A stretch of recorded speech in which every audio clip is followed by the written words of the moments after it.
coachman has no head. The horses have no heads. And inside the coach, looking out through the window, a woman in Tudor dress is holding her own head in her lap. It is midnight. It is May the 19th, and Blickling Hall awaits. Welcome to Unquiet Britain. Blickling Hall stands in the flat North Norfolk countryside, about 15 miles from Norwich. It was built in the early 17th century on the foundations of an older house. The older house, the one that stood there before, was where Anne Boleyn was born. She grew up here, left for the court at a young age, spent the rest of her short life trying to keep her head, and failing. Henry VIII had her executed on May 19th, 1536. She was charged with adultery, incest, and treason. None of the charges were believed at the time. Most historians don't believe them now. She was removed because she had given Henry a daughter instead of a son, and he had grown tired of waiting. The execution was carried out with a sword rather than an axe, at Anne's own request. The French swordsman brought to perform it was considered more skilled, more merciful. Whether that counts as a mercy is a matter of perspective. Her body was buried in the Tower of London in an arrow chest because no one had thought to bring a proper coffin. The tradition is this: on the anniversary of her death, in the hour after midnight, a coach pulled by 4 headless black horses comes up the drive.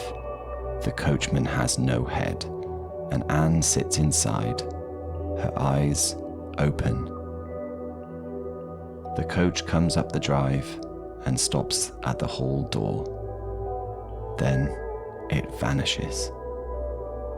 People have reported it for centuries. Gamekeepers and guests, not a single sighting is well documented. Not a single one can be dismissed as easily as it should be. There is something about the precision of the date that resists explanation.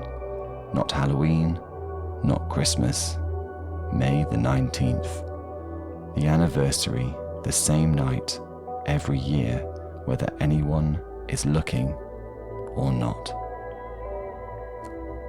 Yet Anne Boleyn is not the only one condemned to haunt these roads after dark. Thomas Boleyn was Anne's father. He was a diplomat and courtier, a man who had spent 30 years maneuvering his family into the orbit of the crown. His daughter had become queen. His son had been given titles. He had done well out of the bargain. When things fell apart, he did less well. Thomas survived the fall of his children, both of them. Anne was executed in May, his son George a few days earlier on the same invented charges. He outlived them by 3 years. He died in 1539, quietly in his bed, which is more than his children managed. But the story goes that he did not rest. On May the 19th, the anniversary of Anne's death, the same night she returns to Blickling, Thomas Boleyn is condemned to drive a phantom coach across 40 Norfolk bridges before dawn. Henry VIII laid the curse on him. Pursued by shrieking demons, the same circuit, every year without rest. 40 bridges, and the landscape obliges. Norfolk is low and wet and threaded with waterways. The Broads, the rivers, the drainage ditches cut by hand over centuries. There are bridges enough for Thomas Boleyn to complete his eternal duty. Father and daughter on the same night, on the same dark roads. He drives, she is driven. He must reach 40 bridges before dawn, or begin again. Thomas Boleyn is not seen at Blickling. Anne's coach does not stop at any of the 40 bridges. They move through the same night, through the same county, yet they do not meet. What the tradition is saying about guilt, or grief, or the debt owed, it says it to the dead. Great Melton is a small village 7 miles west of Norwich. It has a church, a scattering of farms, and a pond. The pond is where this ends.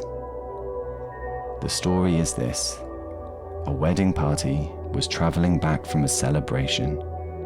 The accounts don't agree on where or when, only that it was night and the road was quiet, and the 4 bridesmaids were in a coach. A highwayman, a bandit, stopped them. What happened next is described with the economy that old stories often use for violence. The bridesmaids were killed, and the coach with their bodies was driven to a pond by the roadside, just off the old Norwich Road, where it was pushed in, where it fell beneath the water. All 4 were drowned. Whether they were dead before the water or after, the story does not say. The phantom coach of Great Melton is not like Anne's. It does not keep an anniversary. It appears when it appears, on the road between the village and the fields, at night, carrying 4 figures with no heads. There is no ceremony to it, no date to mark on a calendar. It simply turns up on dark nights on the old Norwich Road. 4 women going home from a wedding. 4 women who have not, after all these years, arrived at their final destination. And those who see them, the tradition adds, are doomed to misfortune. 3 coaches, 3 stories from the same flat corner of England. One returns on the anniversary of her execution, holding in her lap what was taken from her. One drives the same 40 bridges before dawn, pursued by shrieking demons, cursed by the king who destroyed his family. And 4 women drive the old Norwich Road where they died, on whatever night they feel like. East Anglia is full of this: low skies and long roads, and the sense that the past has not entirely left the landscape. The Broads sit just below sea level. The drainage ditches are 2,000 years old. And when May 20th comes, the drive to Blickling is empty. Thomas Boleyn's circuit is finished, and the pond on the old Norwich Road is still. But next May 19th, just after midnight, the hooves will start again on the gravel. The question is not whether she comes back. The question is what, exactly, she is coming back for. This is Unquiet Britain.